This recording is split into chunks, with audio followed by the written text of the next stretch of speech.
আজকে আমি তোমাদেরকে বলবো টমেটো দ্রুত বড় হওয়ার ট্রিক। সো ভিডিওটি স্কিপ না করে পুরো দেখতে থাকো।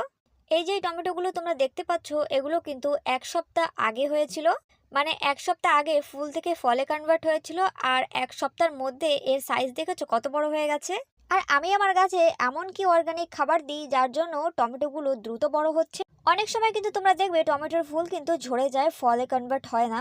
আর তার কারণ হচ্ছে ভালো মতো পলিনেশন না হওয়া। তো তোমরা কি করবে, ফুলগুলোকে হাত দিয়ে ভালো করে নাড়িয়ে দেবে। যদি সেখানে হাওয়া বাতাস না চলে তাহলে কিন্তু পলিনেশন হবে না, আর ফুলগুলো কিন্তু ঝরে যাবে। তো হাত দিয়ে লড়ালে পরে পলিনেশন খুব ভালো করে হয়ে যাবে। এই একটা টমেটোর ফুলের মধ্যেই কিন্তু মেল ফিমেল দুটাই পার্ট রয়েছে। তো হাওয়া চললে পরে লড়া লেগে পলিনেশন হয়ে যায়। আমার এখানে কিন্তু সবসময় হাওয়া বাতাস চলে, তাই জন্য আমাকে এরকম করে করানোর দরকার হয় না।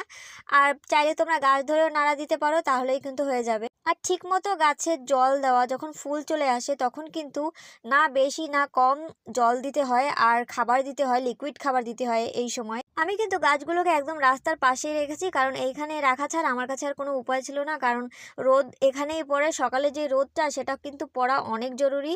না হলে কিন্তু ফুলও ঝরে যায় আর টমেটো কিন্তু ভালো করে হয় না। আর রাস্তা দিয়ে কিন্তু সবসময় লোকজন যাওয়া আসা করে আর আমার এই টমেটো গাছের ব্যাপারে জিজ্ঞেস করতে থাকে। তো তাই জন্য আমি এই গাছে একটা চপ্পল বেঁধে দিয়েছি, কারণ আমি চাই না যে আমার গাছে কোনো খারাপ নজর পড়ুক আর গাছগুলো মারা যাক। আর চলো এবার আমি তোমাদেরকে বলছি, আমি কিন্তু আমার গাছে বানানা পিল ফার্টিলাইজার ইউজ করি। এই ছোট ছোট ট্রিকগুলো ফলো করলে পরে ফুলও ঝরবে না আর গাছ ভর্তি টমেটো হবে। তো আজকের ভিডিও এই পর্যন্ত। ভিডিওটি ভালো লাগলে লাইক শেয়ার কমেন্ট করো। আমার চ্যানেল নতুন আসলে সাবস্ক্রাইব করে দিও।